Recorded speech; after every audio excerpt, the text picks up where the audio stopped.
एक माँ जो अरमान लिए बैठी थी उसके बेटे को सफेद सूट बूट, गले में स्टेथोस्कोप पहने देखने के लिए, लेकिन उस माँ का ये सपना एक पल में टूट गया जब उन्होंने अपने ही बेटे को सफेद सूट बूट की जगह सफेद कफन में लिपटे हुए देखा। ये दर्द है 20 साल के MBBS स्टूडेंट हनीमेश की मां शारदा खाट का। शारदा ने बड़े अरमानों से बेटे को डॉक्टर बनाने के लिए सीकर बेचा था। शारदा उस दिन के अरमान बुन रही थी जब बेटा सफेद कोट पहने गले में स्टेथोस्कोप लगाए उनके सामने खड़ा होगा, लेकिन मां का वो सपना पल भर में टूट गया। हनीमेश की मां कहती है कि हमने जवान बेटा खो दिया, 20 साल उसकी परवरिश की। मेरे बेटे ने बताया था कि होली से पहले उसे नंगा कर पीटा गया था, कंडोम पहनाकर शराब पिलाई गई थी। आज तक हमें नहीं पता कि किसने किया, क्यों किया। कॉलेज प्रशासन ने क्यों कदम नहीं उठाया, हमें क्यों इन्फॉर्म नहीं किया कि आपके बच्चे के साथ ऐसा कुछ हुआ है। बेटे की मौत के बाद भी कॉलेज प्रशासन साथ नहीं दे रहा, वहीं CCTV कैमरे भी बंद है।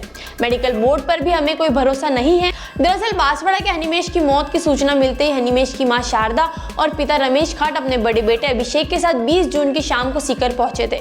बांसवाड़ा से सीकर पहुंचने तक मन में एक आस थी कि काश ये खबर झूठी साबित हो, लेकिन बेटे के हॉस्टल पहुंचते हर आस और उम्मीद टूट गई। परिवार जैसे ही हॉस्टल पहुंचा तो मां दौड़कर अपने बेटे के कमरा नंबर 126 के सामने पहुंच गई। कमरे पर ताला देखा तो खोलने को बोला, अंदर जाकर देखा तो बेटे की किताबें और कपड़े रखे थे। मां दाढ़े मारकर रोने लगी थी तो पिता बिल्कुल गुमसुम हो गए। इसके बाद जब मीडिया ने इसकी जांच पड़ताल की तो उससे हॉस्टल के अंदर से रैगिंग, शराब, मारपीट को लेकर कई सारे खुलासे हुए।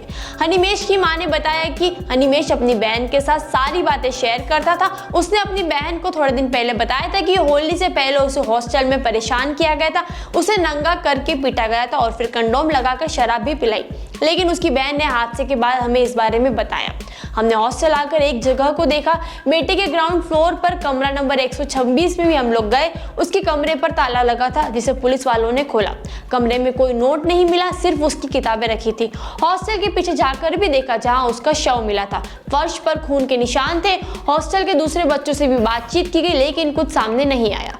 आज मेरे बेटे के साथ ऐसा हुआ है, कल किसी और के साथ भी होगा। दोषियों पर कार्रवाई जरूर होनी चाहिए। बुधवार को भी हॉस्टल गई, डॉग स्क्वाड को भी पुलिस ने बुलाया था, लेकिन अभी तक कुछ पता नहीं चला। हनीमेश कॉलेज के ही बॉयज हॉस्टल में रहता था।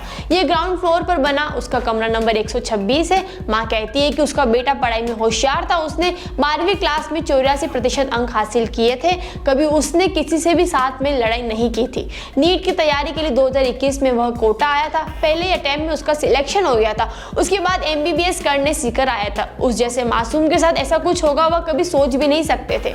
वही मामले में कॉलेज प्रशासन की लापरवाही सामने आई है। कॉलेज कैंपस और हॉस्टल में लगे 48 में से 6 CCTV कैमरे बंद है। खास बात है कि हनीमेश के रूम के बाहर लगा CCTV कैमरा मई से बंद है। हॉस्टल में करीब 250 स्टूडेंट है। डॉक्टर गुरुशरण कोड़ी के पास वार्डन की जिम्मेदारी है, जबकि हर ब्लॉक के लिए अलग अलग वार्डन होने चाहिए। वहीं रैगिंग के मामले को लेकर कुछ और भी खुलासे हुए हैं। कॉलेज में एंटी रैगिंग कमेटी है। कमेटी के पास किसी भी स्टूडेंट ने रैगिंग की शिकायत दर्ज नहीं करवाई थी। हालांकि सूत्रों ने बताया कि सेकेंड ईयर और थर्ड ईयर के स्टूडेंट जूनियर के सामने अपना वर्चस्व रखते हैं।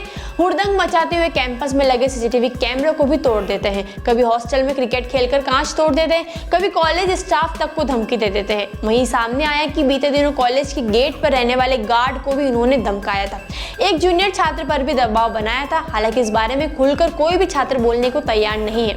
वहीं सूत्रों के अनुसार हॉस्टल में रहने वाले स्टूडेंट ऑनलाइन बाहर से खाना मंगवाते हैं, लेकिन इसकी आड़ में स्टूडेंट खाने के पैकेट में शराब की बोतलें रखकर अपने कमरे तक लेकर जाते हैं। हनीमेश के परिवार को भी हॉस्टल में शराब की बोतलें मिली थी। वहीं कॉलेज प्रशासन का कहना है कि स्टूडेंट को बाहर से खाना मंगवाने के लिए मना नहीं कर सकते। खाने की आड़ में शराब अंदर ले जाने के बारे में कुछ नहीं पता है। हनीमेश के परिजनों ने हत्या का मामला दर्ज करवाया है। उन्होंने सीनियर्स पर हनीमेश और दूसरे स्टूडेंट को परेशान करने के कई सारे आरोप लगाए हैं। वहीं परिवार ने शव लेने से भी मना कर दिया। SK हॉस्पिटल की मोर्चरी के बाहर बुधवार शाम तक उनका पूरा परिवार धरने पर बैठा रहा। उनका कहना था कि दोषियों पर कार्रवाई नहीं होने तक शव नहीं उठाया जाएगा और न ही पोस्टमार्टम करवाया जाएगा।